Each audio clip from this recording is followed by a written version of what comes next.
Bismillahirrahmanirrahim. Assalamualaikum warahmatullahi wabarakatuh.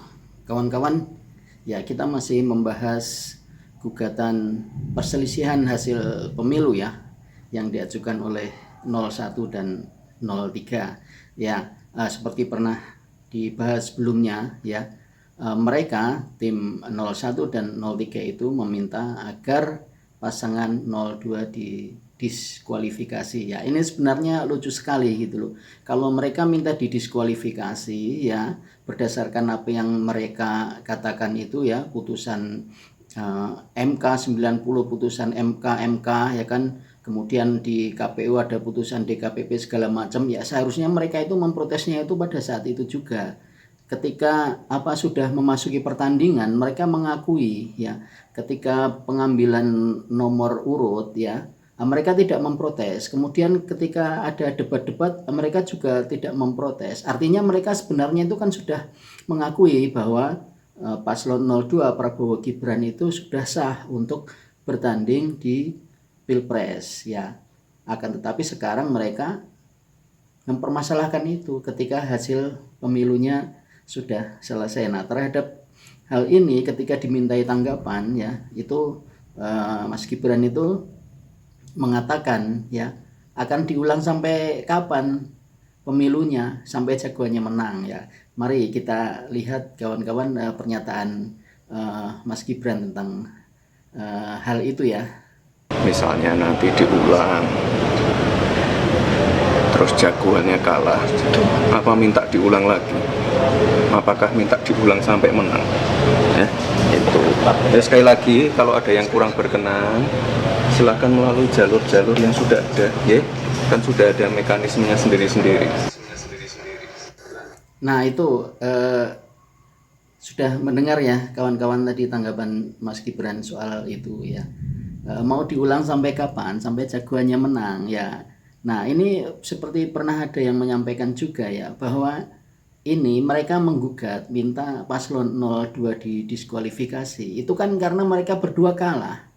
Misalnya ya hasil Pilpres kemarin itu mereka menang, salah satunya menang ya, entah 01 entah 03, mereka tentu tidak akan meminta 02 didiskualifikasi. Nah ini cara berpikir yang macam apa ini saudara-saudara sekalian ya. Kemudian juga ada tanggapan yang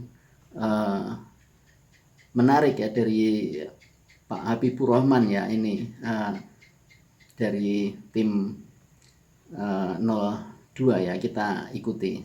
Lagi-lagi mendaur ulang persoalan pencawapresan Mas Gibran.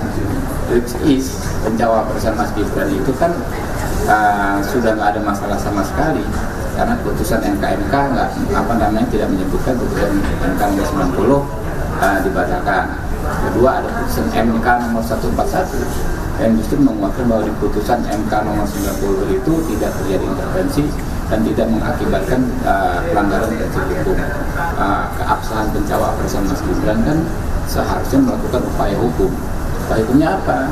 Namanya sengketa proses. Diatur di mana? Pasal 469 Undang-Undang 7 tahun 2017. Ya itu Pak Habibur Rahman itu dia menjelaskan ya sengketa proses ya, ketika proses itu mereka seharusnya mereka menggugat pada saat itu ya, ada Bawaslu, ada DKPP. Nah ini ada sesuatu yang seperti kaset rusak ya, diulang-ulang, didaur ulang kalau istilahnya Pak Habibur Rahman ya. Itu misalnya ya putusan MK 90, kemudian putusan itu ada gugatan-gugatan ke MK kemudian menjatuhi hukuman kepada semua hakim MK. Ada putusan etik di sana. Nah, mereka menganggap kalau ada putusan etik itu maka putusan MK-nya jadi tidak sah. Tidak seperti itu. Putusan MK itu tetap sah karena putusan MK itu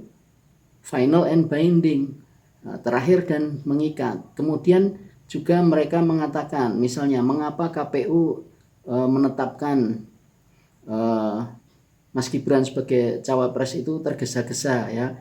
Nah, padahal ada proses. Kemudian ada DKPP yang bersidang. DKPP kemudian memutuskan bahwa ketua KPU itu melanggar etik. Nah, mereka kalau ketua KPU melanggar etik itu mereka kemudian memaksakan keputusan KPU-nya itu tidak sah, nggak seperti itu. Jadi ini ada dua hal yang berbeda ya. Seperti itu misalnya MK memutuskan ada pelanggaran etik, ya itu ada pelanggaran etik tapi putusan MK-nya tetap sah. Nah sama DKPP itu mengatakan ketua KPU melanggar etik ya, tapi putusan KPU-nya tetap sah ya. Kita itu berpikirnya itu harus yang benar kawan-kawan semua ya. Terima kasih. Wassalamualaikum warahmatullahi wabarakatuh.